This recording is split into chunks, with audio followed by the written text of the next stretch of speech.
It can make a real difference how a retiree draws from their portfolio. We're going to analyze 5 methods of making portfolio withdrawals. Now let's start out with the obvious. How a person withdraws money from their retirement portfolio matters.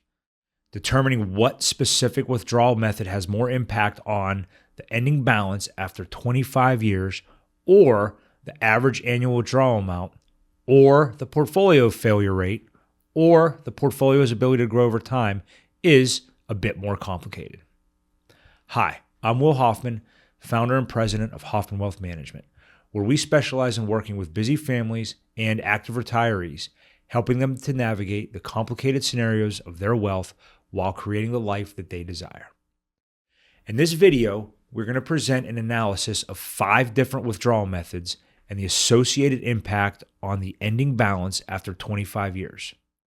Average annual withdrawal, total amount withdrawn, percentage of time the portfolio grew in value, and the failure rate. Now, the 5 withdrawal methods are outlined here.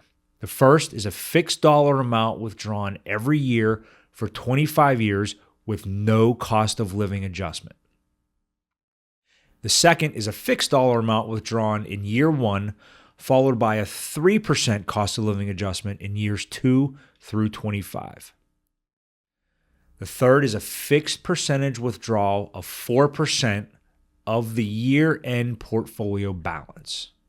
The fourth is a fixed percentage withdrawal of 5% of the year-end portfolio balance.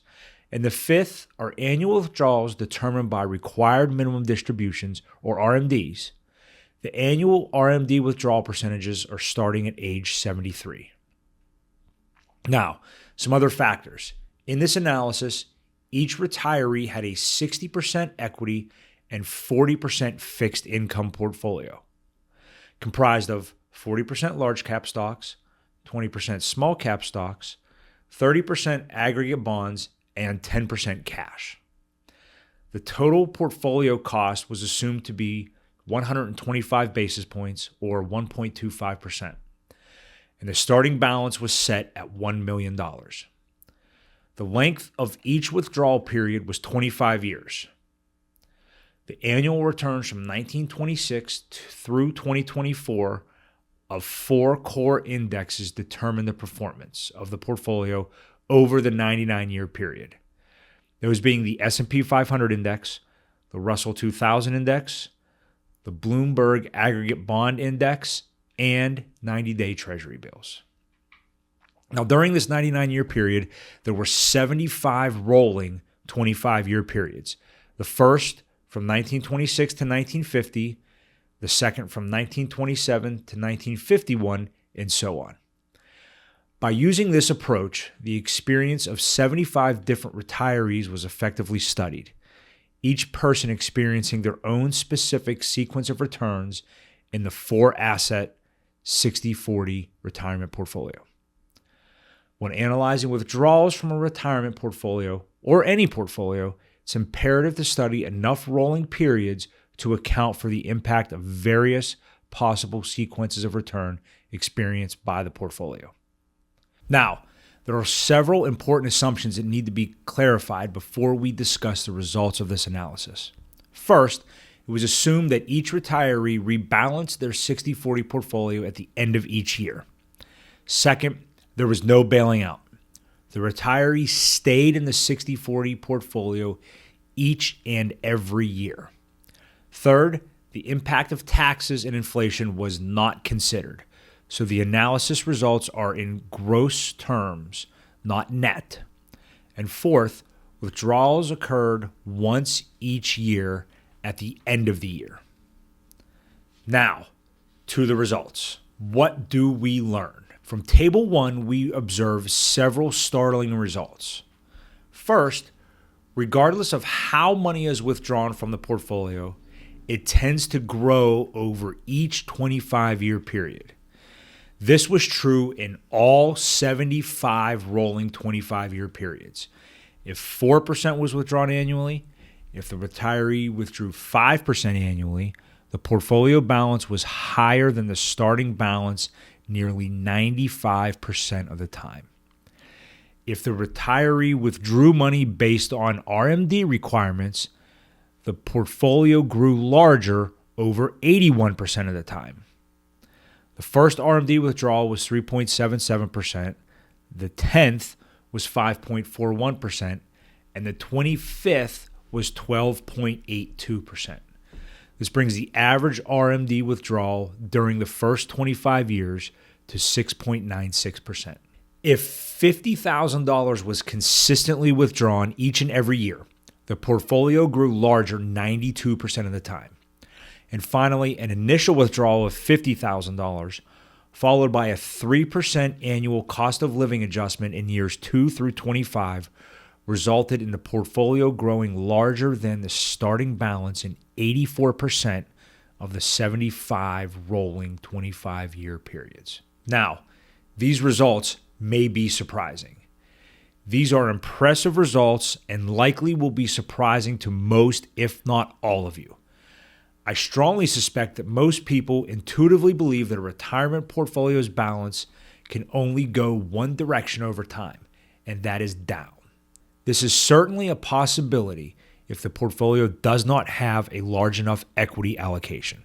For example, if we assume a very conservative 50% cash, 30% bond, and 20% large stock portfolio, and RMD-based annual withdrawals, the portfolio grew larger in only 24% of the rolling 25-year periods. If a 5% annual withdrawal is assumed for the conservative 20% equity and 80% fixed income portfolio, it was larger after 25 years and only 38.7% of the time.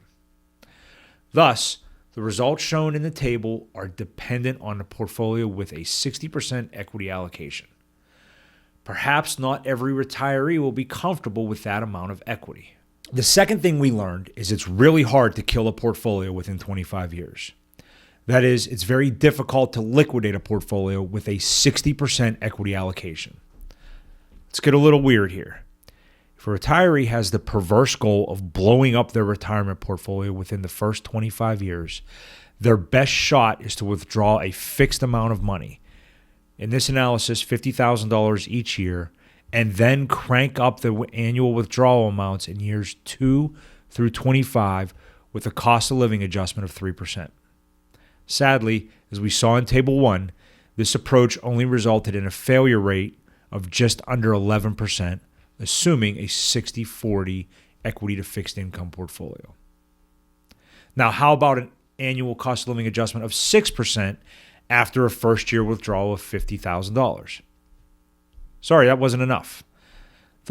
That only produced a failure rate of 41.3%. So let's crank up the cost of living to an 8% amount annually. If we did that, the failure rate was an impressive 80%. And finally, a 10% annual cost of living adjustment killed the portfolio within 25 years in 92% of the rolling 25-year periods. So now that we know how to kill a portfolio, cash-based withdrawals and a hefty annual cost of living adjustment. The term cash-based withdrawal meaning a set annual dollar amount or a set initial withdrawal followed by a predetermined cost of living adjustments. Now, these results should be comforting. By contrast, a percentage-based annual withdrawal, such as a 4%, 5%, 6%, or required minimum distribution, will not kill a portfolio. The reason why is because a percentage-based withdrawal allows the annual withdrawal to decline after a year like 2008 when a portfolio suffers a market-based loss. This reduction in the annual withdrawal occurs roughly 1/3 of the time when employing a percentage-based withdrawal and mercifully allows the portfolio to heal. The key variable in all of this is really in the hands of the retiree, sticking with the retirement portfolio asset allocation through thick and thin. Now, hopefully this analysis will give anyone skittish about the market a bit more confidence that their consistent courage combined with an annually rebalanced 60-40 portfolio and a percentage-based withdrawal method nearly guarantees that their portfolio will not only survive, but will likely grow during the first 25 years of this withdrawal period. If you're concerned about how your retirement withdrawals will impact your long-term financial security, let's talk. We can help you create a strategy that fits your lifestyles and your goals.